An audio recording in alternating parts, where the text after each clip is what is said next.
Você não é preguiçoso, você apenas se tornou um mestre na arte de vencer. Na sua cabeça, você já construiu o corpo dos sonhos, criou o próprio negócio, teve a resposta perfeita, a vida perfeita, a versão perfeita de você mesmo. Tudo isso sem sair do quarto. E por alguns minutos isso parece real. Parece que você está se tornando alguém. Parece que está mais perto. Mas então o barato passa e vem a culpa, porque lá no fundo você sabe que não saiu do lugar. Você só visitou uma vida que tem medo demais de construir de verdade.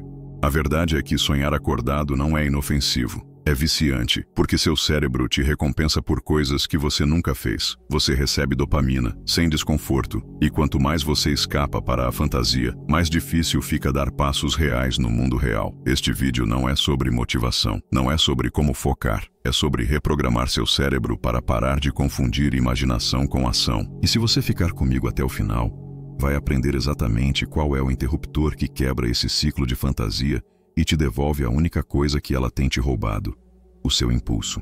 Parte 1.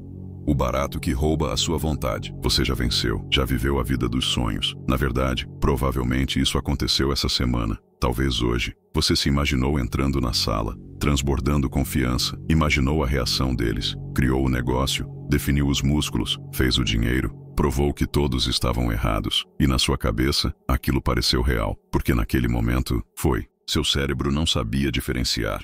Ele te recompensou como se você tivesse realmente feito aquilo. Dopamina, alívio, poder. Você não conquistou, mas recebeu. E aí está a primeira armadilha. Você não é preguiçoso. Você só está viciado em vencer sem fazer. A maioria das pessoas acha que procrastinar é medo ou preguiça. Mas se fosse isso, por que imaginar o sucesso seria tão bom? Por que visualizar a vitória satisfaz quase tanto quanto alcançá-la? Porque seu cérebro é feito para eficiência. E se ele pode ter a recompensa sem correr o risco, ele vai. Você sonha, planeja, roteiriza a reviravolta como se já fosse personagem de um documentário. E quando esse filme mental termina, você se sente mais calmo, até um pouco realizado, até orgulhoso. Mas nada mudou. Você não se mexeu. Você não começou. Você só sentiu que começou. E quando isso se repete muitas vezes, quando a simulação parece mais segura que a realidade, você começa a viver nela. Não porque é fraco, mas porque o barato é mais fácil de alcançar. O sucesso na sua cabeça não exige erros, não te obriga a falhar em público, não exige meses de esforço sem aplausos. Ele só te dá a sensação de estar se tornando algo, sem pedir que você se torne de fato. E aqui vem a parte dolorosa. Quanto mais você sonha acordado, mais você adia. E quanto mais adia, mais se distancia do seu eu real, aquele que poderia ter feito acontecer. E essa dor é silenciosa, mas cresce. Porque no fundo, você sabe o que está acontecendo. Você não está só visualizando, não está se alinhando mentalmente. Você está viciado numa simulação que te impede de tocar o progresso real. E o pior, eventualmente, a fantasia para de parecer empolgante e começa a parecer uma mentira. É aí que algo mais escuro toma conta. Não é ambição, não é visão. É algo que você tem medo demais de nomear, mas sente toda vez que empaca de novo. Parte 2. A fantasia é só o medo disfarçado. Na primeira vez que você construiu a fantasia, parecia esperança. Na segunda, um plano. Na quinta, já não era mais inspiração. Era um escudo. Um escudo contra a única coisa que pode ameaçar tudo o que você sonhou. A realidade. A realidade é bagunçada. Ela não segue seu roteiro. Ela esquece seu nome. Ignora seu esforço. Questiona seu valor. Ela atrasa suas vitórias e amplifica suas falhas. Mas a fantasia é limpa. É silenciosa. Faz parecer que tudo é inevitável. E quanto mais vívida ela fica, mais perigosa se torna. Porque agora, ela não é só uma visão.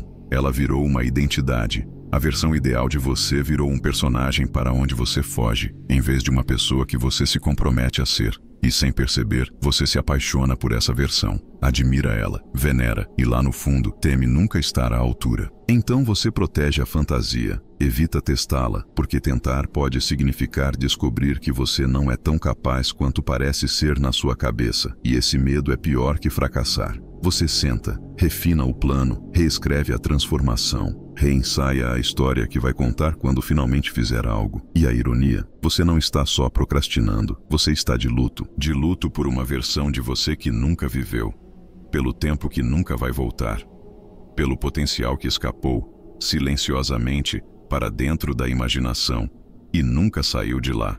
E é nesse ponto que a maioria desiste, não com um colapso, mas com um suspiro. Param de sonhar, não porque deixaram de acreditar, mas porque a fantasia ficou pesada demais para carregar. Mas se você chegou até aqui, você não é um deles. Você ainda sente. Escondido sob a vergonha, a dúvida, o excesso de pensamento, ainda há uma fagulha. Agora a gente reconstrói.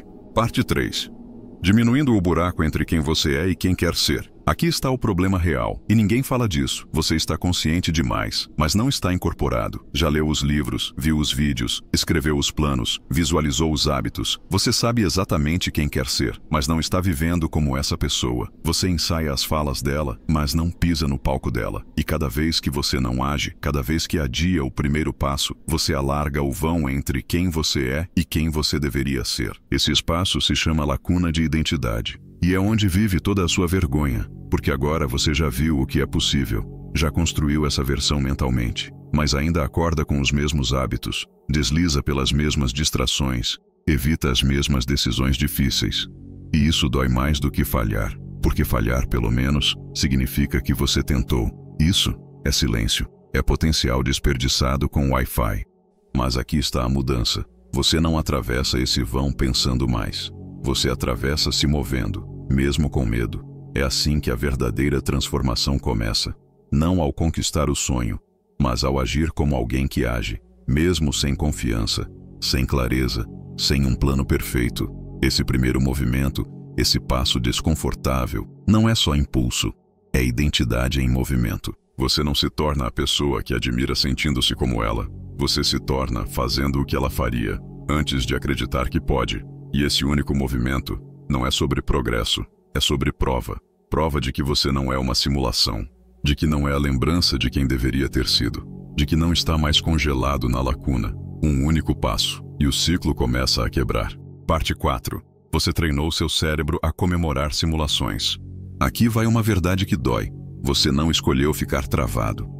Você foi recompensado por isso. Cada vez que você sonhou acordado e saiu sentindo-se inspirado, foi uma dose de dopamina. Você imaginou progresso, e seu cérebro registrou como vitória. E quanto mais você repetiu, mais seu sistema nervoso passou a associar pensar com realizar. Você treinou seu cérebro a liberar satisfação por resultados que nunca aconteceram.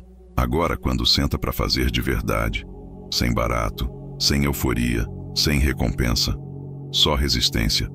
E seu cérebro, mimado pela simulação, entra em pânico. Isso não parece sucesso. Isso não é divertido. Então, não deve ser a hora certa. Então você desiste. Abre o celular. Procura outro vídeo que te faça sentir produtivo, sem nada para mostrar.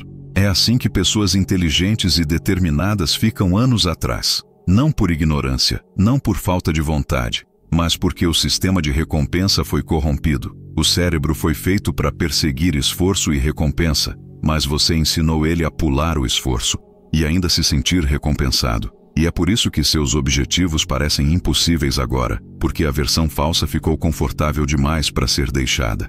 Mas aqui está a virada. Você pode reprogramar, não com afirmações, não com outro quadro dos sonhos, com prova. A menor ação, feita com consistência, começa a reescrever o código. Não um grande objetivo, não um momento épico, algo bobo e real.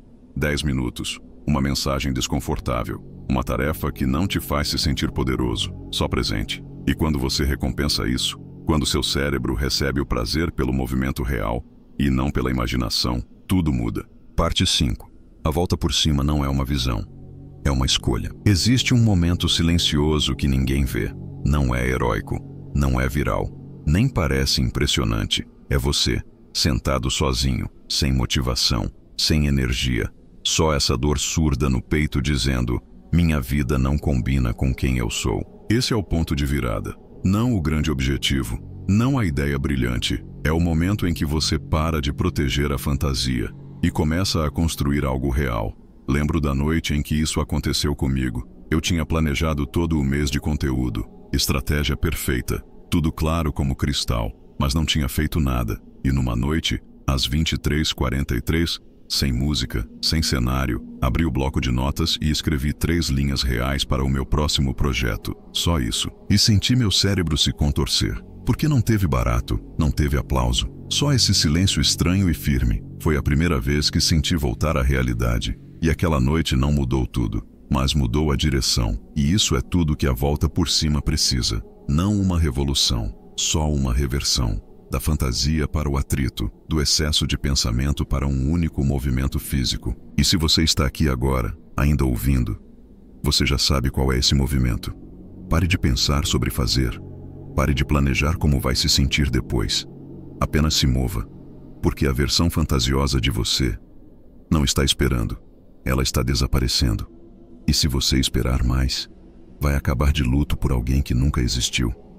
Você já viveu demais na sua cabeça, planejando, ensaiando, se tornando incrível, mas só na teoria. A verdadeira mudança não começa com um grande momento. Começa com um movimento, pequeno, bagunçado, real, porque clareza não gera movimento. Movimento gera clareza. E se você está mesmo pronto para reconstruir, só falta quebrar mais um ciclo, o excesso de pensamento. Essa é a armadilha mental que te mantém travado, mesmo quando você já está pronto para agir. E se você gostou desse vídeo, deixa seu comentário, compartilhe, deixa seu like e se inscreva no canal para mais conteúdos como este. Nos vemos em breve.